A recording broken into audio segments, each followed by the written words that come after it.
So this is the sample of the work we created last week on Thursday. If you haven't started this, the instructions are up in Thursday last week, and we're going to turn this in today.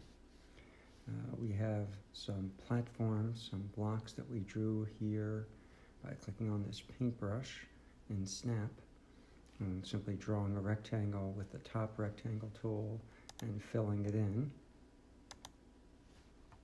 This one.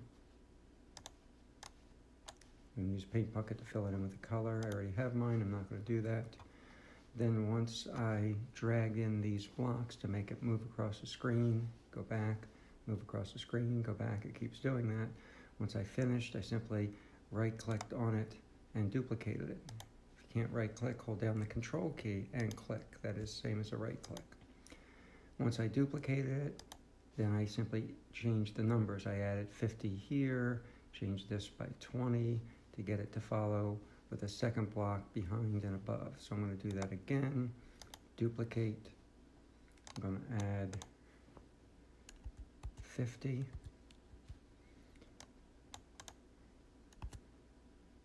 And 20. And now we should have 3 blocks. Whoops. Oh yeah, wrong number. 160. Math is important. There we go. And you can do whatever pattern you want. So on my other files, I have stairs that go up and then down and so forth. I'll stop that. So once we have blocks moving across the screen, I want to create another block that's going to just sit right here.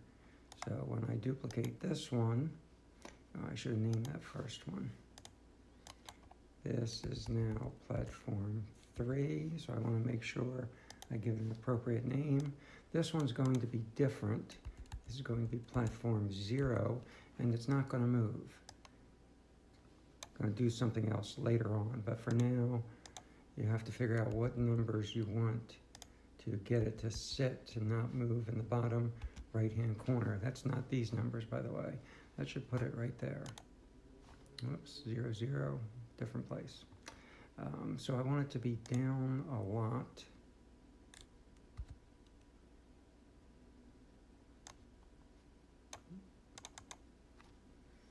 Let's try minus 200. There we go. It's got to be a little bit lower than that, because my player at some point is going to stand on it. Minus 20. And just play with the numbers till you get it where you want it to be. My player's going to stand here. It's going to have to jump, jump, jump. And maybe, probably be better actually be over a little bit.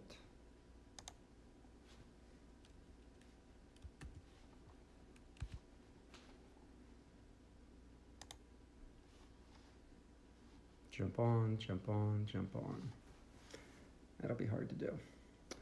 All right, so now I have platform 0, I have platform 1, platform 2, platform 3. You make as many platforms as you want.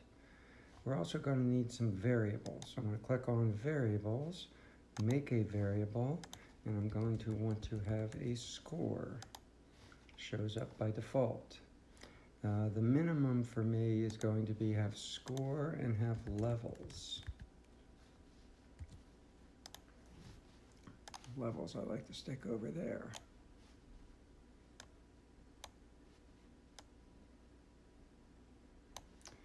Score will by default be 0. It would be a good idea, however, when the game starts to set score to 0 and to set levels to 1. That back. Usually I do that on the player, but I've got it on platform 0. It'll work. So the next thing we're going to want to do is to import our PNGs of our player, which we want to put right here on platform 0. So to do that, I'm going to need to go back to Photopea, where I have painted in my player if your player isn't done, you can just bring in the front view. Side view is also going to be needed, and if you want extra poses so it can walk, that's optional. I don't have those at the moment, so I'm just going to crop out everything but my front view, which you could do with the crop tool. My preference is not to do it that way. Instead, I'm going to use the selection marquee tool. I'm going to draw a box pretty tight around my player. Actually, I'll just lose a tiny little bit, and then I can move my box over. I don't want a lot of empty space around my player.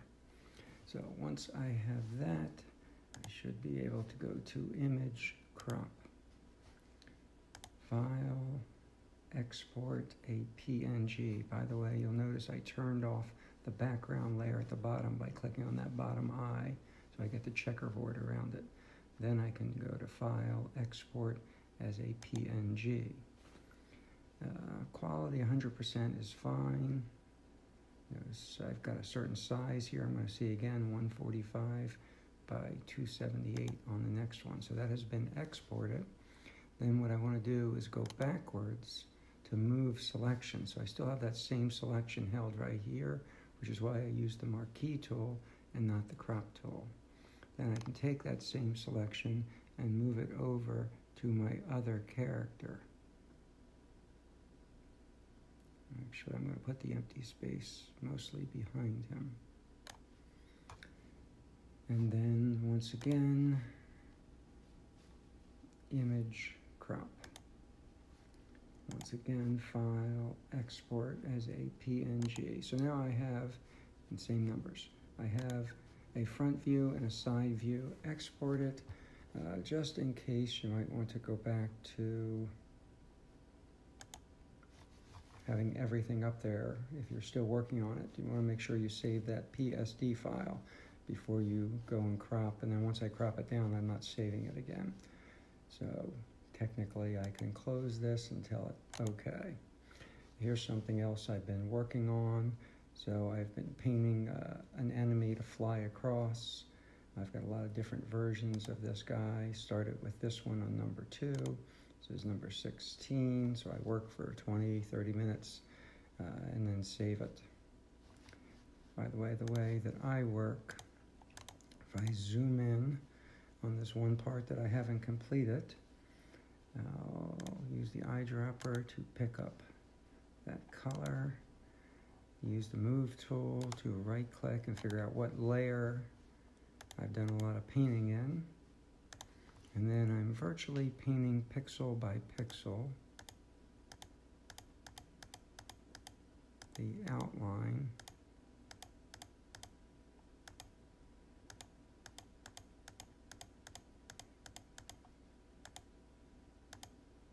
Around that, which is how I work. And then I have some others here that I've moved things around. They get a little fuzzy. I have to go back and erase and repaint that. Sometimes the lines get a little thick. I'm going to come back and erase, like right in here. I think that one is a little bit thick. I'll hold down the space bars, which gives me the hand key, hand tool, so I can pull that off. And I'm going back in and thinning out that line, which means I'm probably going to have to come back in and paint the feathers again later on. But that is how I work. All right, back in Scratch, we're now going to want to import the PNG of your front view. You can import the side view, other views if you have them as well. And we're going to want to select the sprite that was at the bottom originally. This little arrow, and mine has been deleted. I cleaned that out, so I'm going to need to bring it back by clicking on this sprite and adding in a turtle sprite. There we go. It doesn't matter what it looks like at this point. So once you have the sprite selected, there's the sprite. There are no scripts on it at the moment. Again, I could have put my levels on there. I didn't, as well as my score variable. But once that sprite is selected, make sure you click on it. You're going to come up here to import.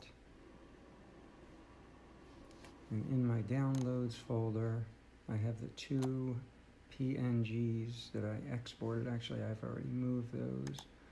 I have a folder on the desktop for my game. And these are my working PSDs, my Snap files that I download from Snap. My images that I'm putting into the game are in here. So there's player front view, which I just renamed as player front view. Now he's a little big to stand on that block.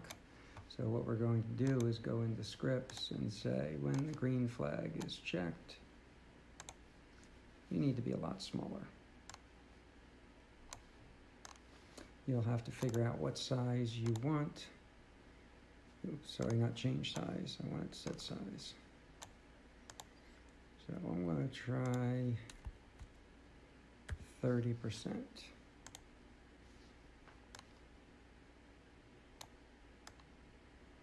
Seems like a good size. I may change it as the game goes along. And then he needs to be on that block when the game starts. So he gets a go to X, and you have to figure out the numbers you want in there. So I'm going to guess 120 minus 100. You'll have to play with the number. All right, that was not what we wanted. Not really sure. Minus 80. Minus 20. Closer.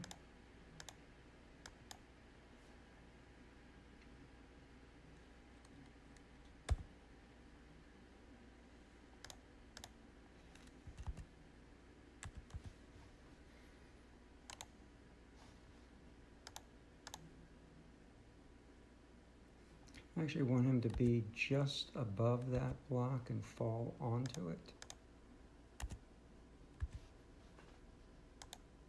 Something like that.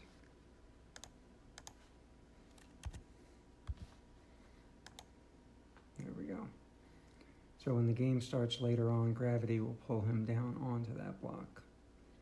Then if you want to have your front view in here as well, sorry, your side view in here as well, while you're on that sprite, you can go ahead and import the other one.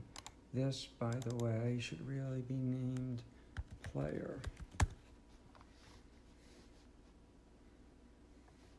So if I drag my player to a different spot, he does go back to where I want him to be, but he goes to the wrong view. I want that view when I press a key. So back on my scripts, I should, when the green flag is checked,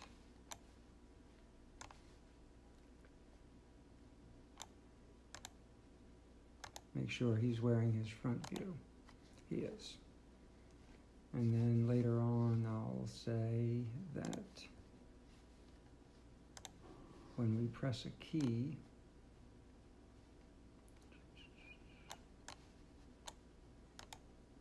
in this case, it's going to be the right arrow to start.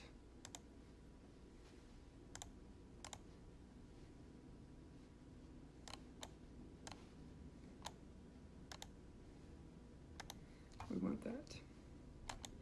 All right, so he's still there. I just pressed the key. I'm not pressing the key. It's going to be a little bit more difficult. Now he needs to come back. I'll work on that one next, but this is where we want to be. You want to make sure that you do a save as, and that file would get uploaded to today's Canvas assignment. That's it for today.